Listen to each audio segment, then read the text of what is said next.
بسم اللہ الرحمن الرحیم۔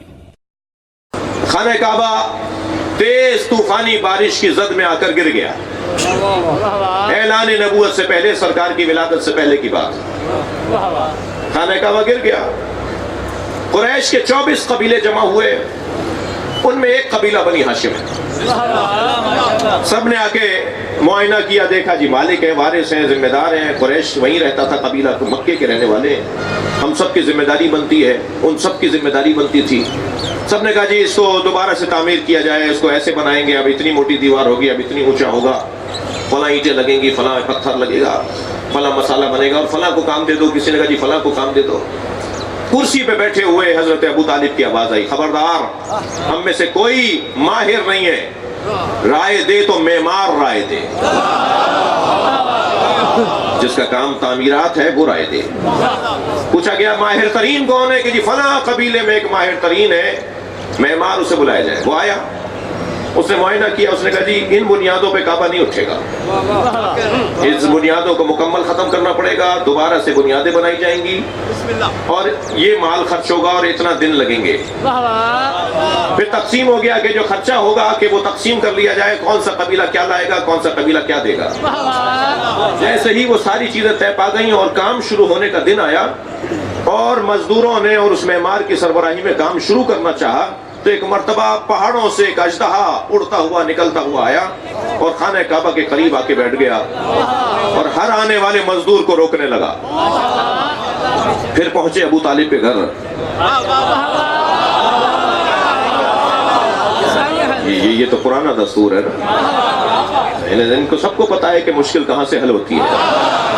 پہنچے حضرت ابو طالب کے گھر۔ ابو طالب ایسا ماجرا ہے، آپ اپنے گھر سے نکلے، اس اژدہا کو دیکھا، ایک جانب اس اژدہا کو دیکھا، خانہ کعبہ کو دیکھا، وہ جو مال جمع ہوا تھا اسے دیکھا۔ بہت دیر تک حضرت ابو طالب اس مال کو، جو مٹیریل جمع تھا، اسے دیکھتے رہے، اور ایک مرتبہ جیسے کوئی پیغام ذہن میں ڈالا گیا ہو، جیسے وحی ہوئی ہو، پلٹے قریش کے سرداروں کی طرف اور آواز دے کر کہا حرام مال سے کعبہ نہیں بنے گا۔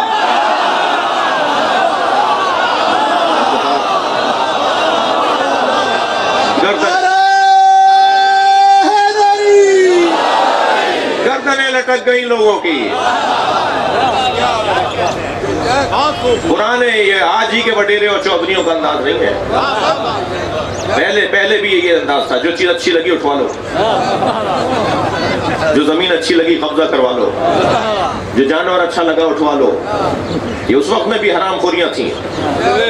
فرمایا حرام مال سے کعبہ نہیں بنے گا۔ خفا نہیں ہوئیے گا مجھ سے، حرام مال سے قبضے کی جگہ پر مسجد نہیں بنے گی۔ مجھے ایک پولیٹیشن جو اس وقت قومی اسمبلی کے ممبر ہیں، وزیر بھی ہیں، مجھ سے کہنے لگے شیعہ حضرات قبضہ کرتے ہیں تو علم لگاتے ہیں، سنی حضرات قبضہ کرتے ہیں تو مسجد بناتے ہیں۔ میں نے کہا آپ لوگ چائنا کٹنگ کھا جاتے ہیں، آپ پورا ملک کھا جاتے ہیں۔ آپ کو سنی تو نظر آتا ہے مسجد بناتا ہوا، قبضہ کرتا ہوا، آپ کو شیعہ تو نظر آتا ہے علم لگاتا ہوا، قبضہ کرتا ہوا، آپ خود کہاں ہیں؟ مگر آپ کی بات صحیح ہے، قبضے کی جگہ پر عبادت نہیں ہوتی۔ میں نے ان سے کہا قبضے کی جگہ پر عبادت نہیں ہوتی۔ اگر میں مالک مکان کو کرایہ نہیں دے رہا تو میری نماز باطل ہے وہاں۔ اب ایک جملہ سن لیجئے، میں تو میٹھی باتوں کے ساتھ کڑوی باتیں بھی کرتا ہوں۔ جب اللہ کی 2 رکعت نماز وہاں نہیں ہوگی تو مولا عباس کی نیاز کیسے ہو جائے گی؟